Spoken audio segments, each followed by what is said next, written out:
TBC Tamil News.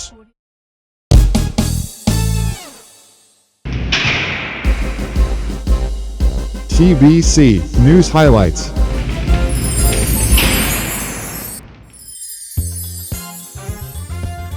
டிபிசியின் தலைப்புச் செய்திகள். ஊழல் மோசடிகள் தொடர்பில் விசாரணைகள் ஆரம்பிக்கப்பட்டுள்ளதாக அரசாங்கம் அறிவித்துள்ளது. ஜனநாயக தமிழ் தேசிய கூட்டணியாக ஒற்றுமையின் சின்னமாக சங்கு சின்னத்தில் நாம் போட்டியிட உள்ளோம் என அது தெரிவித்துள்ளது. நாங்கள் கூறியது அனைத்தும் உண்மை என்பது மீண்டும் ஒருமுறை நிரூபிக்கப்பட்டது என்று தமிழ் தேசிய மக்கள் முன்னணியின் ஊடக பேச்சாளர் சட்டத்தரணி கனகரத்னம் சுகாஷ் தெரிவித்துள்ளார். ஐக்கிய நாடுகள் அமைப்பின் இலங்கைக்கான இணைப்பாளர் மார்க் ஆண்ட்ரூ பிரான்ஸ் ஜனாதிபதி அலுவலகத்தில் ஜனாதிபதி அனுரகுமார திசாநாயக்கவை சந்தித்து கலந்துரையாடினார்.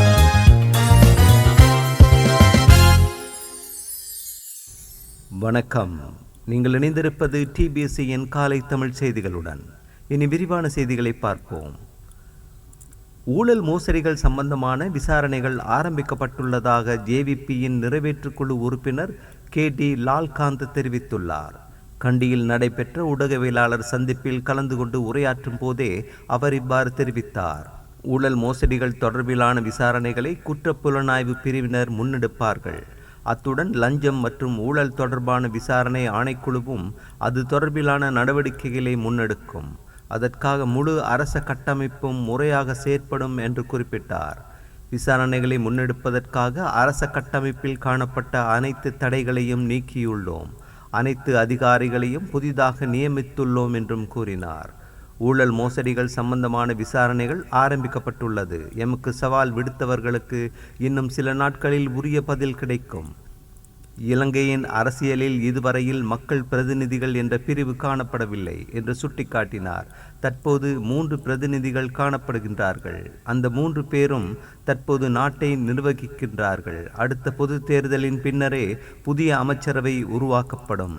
25 அமைச்சர்கள் 25 பிரதி அமைச்சர்களை கொண்டதாக அது இருக்கும் என்றும் அவர் தெரிவித்தார். எதிர்வரும் பாராளுமன்ற தேர்தலில் ஜனநாயக தமிழ் தேசிய கூட்டணியாக ஒற்றுமையின் சின்னமான சங்கு சின்னத்தில் நாம் போட்டியிட இருக்கின்றோம்.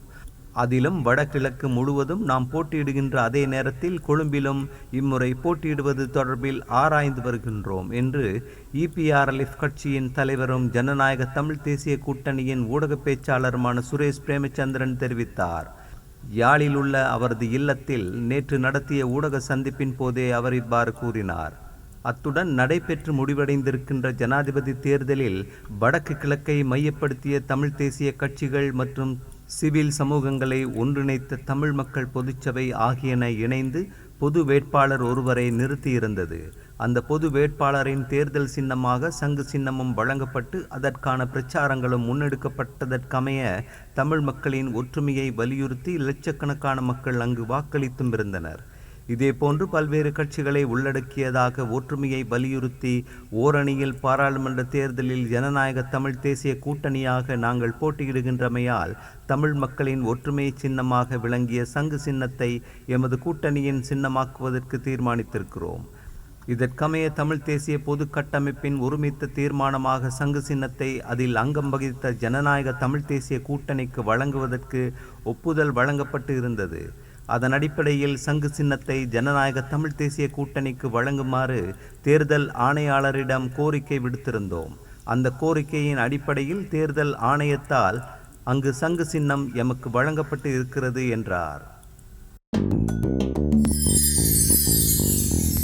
நாங்கள் கூறியது அனைத்தும் உண்மை என்பது மீண்டும் ஒருமுறை நிரூபிக்கப்பட்டது என்று தமிழ் தேசிய மக்கள் முன்னணியின் ஊடக பேச்சாளர் சட்டத்தரணி கனகரத்னம் சுகாஷ் தெரிவித்துள்ளார். சங்கு சின்னம் அரசியல் பேதங்களை கடந்த பொது சின்னமாக இருக்கும் என்ற வாக்குறுதி காற்றில் பறந்தது. சங்கு சின்னம் தனியொரு கட்சியின் சின்னமாகியது என்றும் அவர் கூறியுள்ளார். எங்கள் முடிவுகள் கொள்கையின் பாற்பட்டதே தவிர மதுபான அனுமதி பத்திரங்களையோ வேறு சலுகைகளையோ அடிப்படையாக கொண்டதல்ல என்பது மீண்டும் மீண்டும் நிரூபிக்கப்படுகின்றது என்றும் அவர் வலியுறுத்தினார். அன்புக்குரிய மக்களே, நீங்கள் பாராளுமன்ற தேர்தலில் தடம் மாறாத கஜேந்திரகுமார் பொன்னம்பலம் தலைமையிலான தமிழ் தேசிய மக்கள் முன்னணியின் சைக்கிள் சின்னத்துக்கு அளிக்கும் வாக்குகளே தமிழினத்தின் எதிர்கால இருப்பை தீர்மானிக்கும் என்பதை பொறுப்போடு பதிவு செய்கின்றோம் என்றும் குறிப்பிட்டுள்ளார்.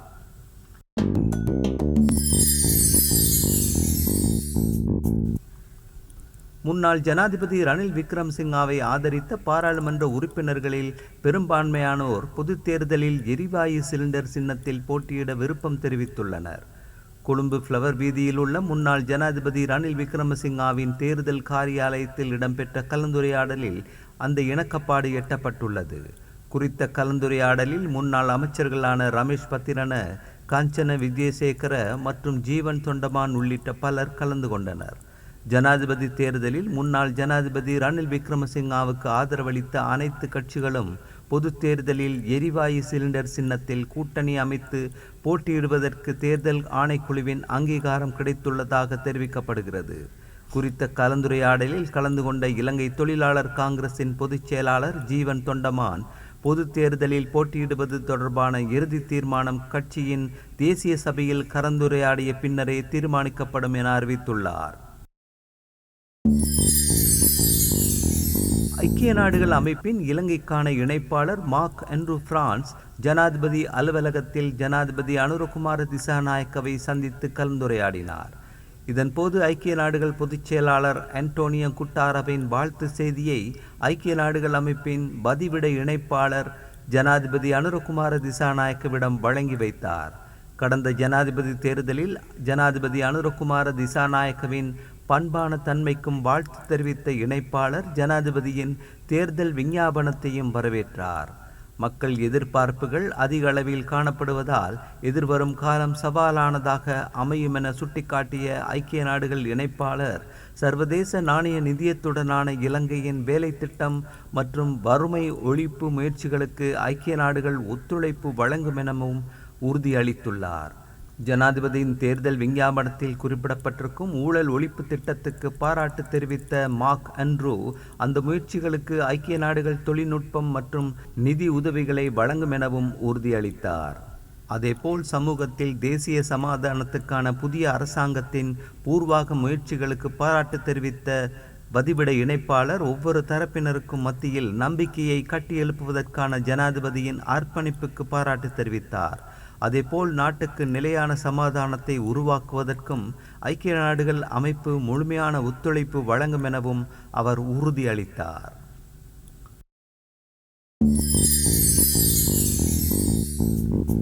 இலங்கை மத்திய வங்கியின் ஆளுநர்களுக்கு ஓய்வூதியம் வழங்குவதை நிறுத்தி வர்த்தமானி அறிவித்தலை வெளியிட்டுள்ளது.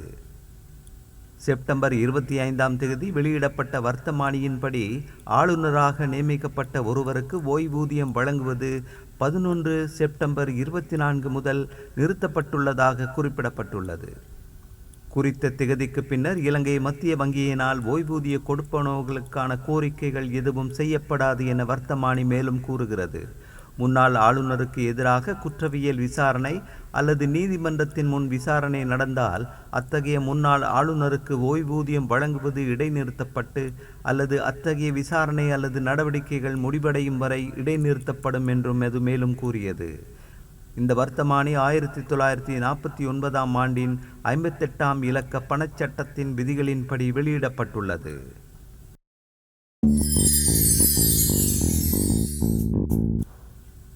கொழும்பு பிரதான நீதிவான் திலின கமகேவையும் அவரது குடும்பத்தாரையும் கொல்வோம் என முகநூல் பக்கத்தில் வெளியான பதிவு தொடர்பில் விசாரணை நடத்துமாறு கொழும்பு பிரதான நீதிவான் திலின கமகே பிரதி பொலிஸ் மா அதிபர் மற்றும் குற்றப்புலனாய்வு திணைக்களத்தின் பணிப்பாளரிடம் முறைப்பாடு செய்துள்ளார். ஹொக்கி கட்டா மற்றும் குடு சலிந்து ஆகிய இரு பாதாள உலக குழுக்கள் தொடர்பில் பிறப்பிக்கப்பட்ட உத்தரவுகளை விமர்சித்து நீதிவான் திலின கமகேவை இதற்கு முன்னர் பல சந்தர்ப்பங்களில் கொல்வோம் என மிரட்டல் கடிதங்களை அனுப்பியமை தொடர்பான விசாரணைகளை பின்னர் நீதிவானுக்குமான பாதுகாப்பு அதிகரிக்கப்பட்டமை குறிப்பிடத்தக்கது. ஜனாதிபதி அனுரகுமார திசாநாயக்க தனக்கு பூரண மன்னிப்பு வழங்குவார் என்று முன்னாள் பாராளுமன்ற உறுப்பினர் ரஞ்சன் ராமநாயக்க நம்பிக்கை தெரிவித்துள்ளார். முன்னாள் பாராளுமன்ற உறுப்பினர் ரஞ்சன் ராமநாயக்க ஜனாதிபதி செயலகத்துக்கு சென்றிருந்தார். அவர் தனக்கு வழங்கப்பட்ட மன்னிப்பு தொடர்பான சில ஆவணங்களை பெறவே அங்கு சென்றதாக தெரிவித்தார். முன்னாள் ஜனாதிபதி ரணில் விக்ரமசிங்காவினால் தனக்கு மன்னிப்பு வழங்கப்பட்ட போதும் தேர்தலில் போட்டியிட முடியாத வகையில் பல்வேறு கட்டுப்பாடுகள் விதிக்கப்பட்டுள்ளன. எனவே தான் ஜனாதிபதி அனுரகுமார திசாநாயக்கவிடமிருந்து முழுமையான ஜனாதிபதி மன்னிப்பை எதிர்பார்ப்பதாக தெரிவித்துள்ளார். நாட்டில் இடம்பெறவுள்ள பொது தேர்தலுக்காக இதுவரையில் மொத்தமாக 86 சுயேட்சை குழுக்கள் கட்டுப்பணம் செலுத்தியுள்ளதாக தேர்தல் ஆணைக்குழு தெரிவித்துள்ளது.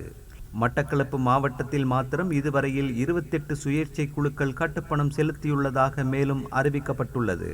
அந்த செய்தியோடு நிறைவு பெறுவது டிபிசியின் இன்றைய காலை தமிழ் செய்திகள். மீண்டும் மாலை செய்திகளோடு சந்திப்போம். வணக்கம்.